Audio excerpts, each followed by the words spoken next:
winner. So today, we're unpacking a massive sports debate that is completely captivating the football world right now. The highly publicized, incredibly dramatic dysfunction going on inside the Real Madrid dressing room.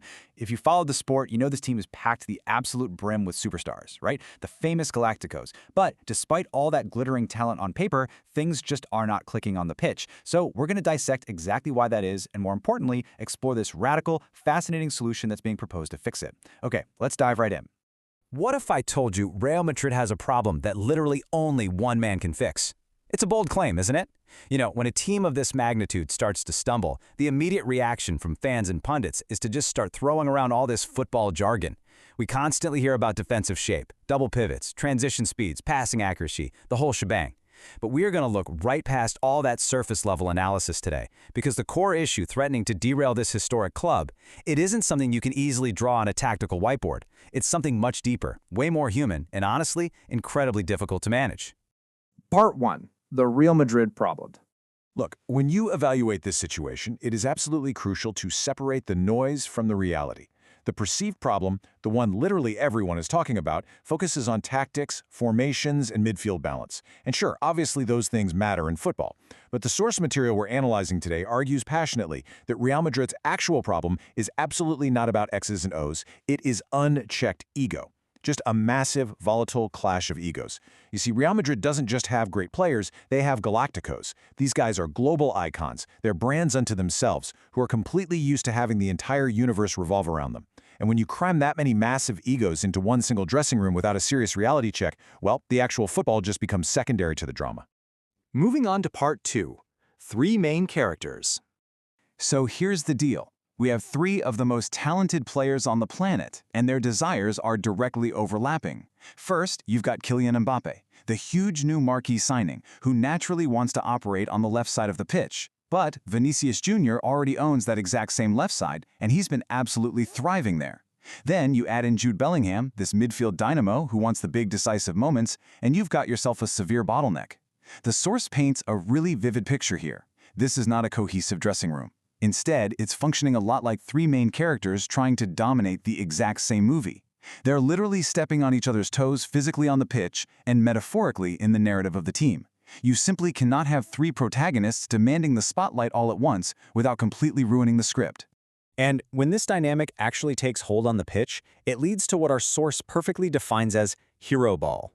That's the act of a single superstar attempting to just take over and win a game entirely by themselves, completely disregarding team flow.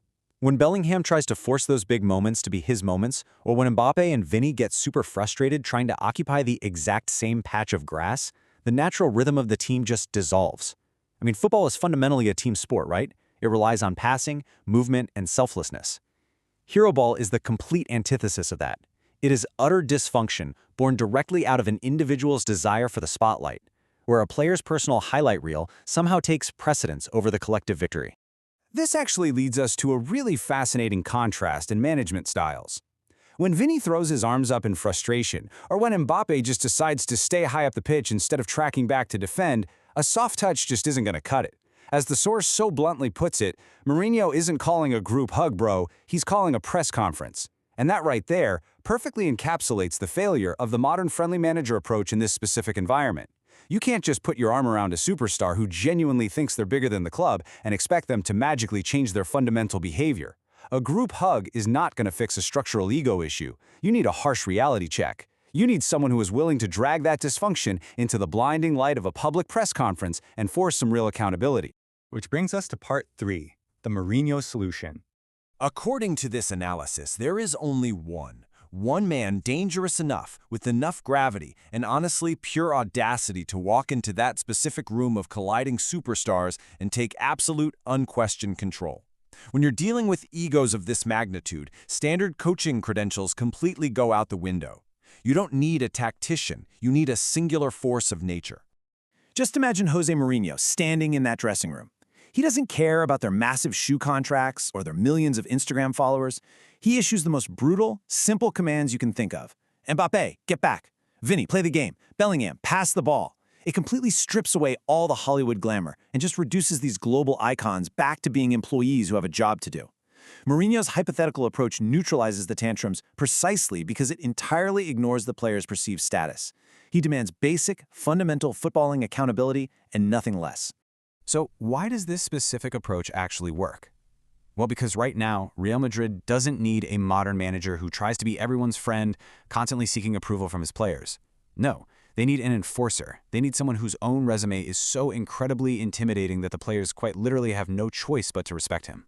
If a manager hasn't achieved absolute greatness themselves, these Galacticos are just going to dismiss him. But Mourinho's historic track record of winning major trophies across multiple top leagues, that provides an armor that even the biggest player egos simply cannot pierce. And this brings us to the absolute climax of the argument. Mourinho's core genius is summed up perfectly in this idea. I was a special one before any of you were famous.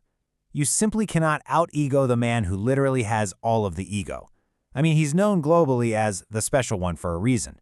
He has the sheer force of personality to walk right into a room containing Mbappe, Vinicius, and Bellingham and legitimately command the highest status in that room. He doesn't have to borrow authority from the club's board. He brings his own massive, undeniable authority. He essentially becomes the single main character, forcing the players to finally step back and become the supporting cast the team actually needs them to be. So, I'll leave you with this question. How do you manage a room full of people who already think they are the absolute best in the world? What we've explored today isn't just some debate about football tactics, it's actually a masterclass in universal leadership challenges. Whether you're looking at a sports team, a corporate boardroom, or a creative project, what happens when unchecked ambition and supreme self-belief collide? Does it really require a ruthless enforcer like Mourinho to break them down, or is there some other way to tame the modern superstar? It is a super fascinating dynamic to consider. Thank you so much for joining me for this explainer. I hope this structured look at the situation leaves you with plenty to think about. Keep learning, keep questioning, and I'll catch you next time.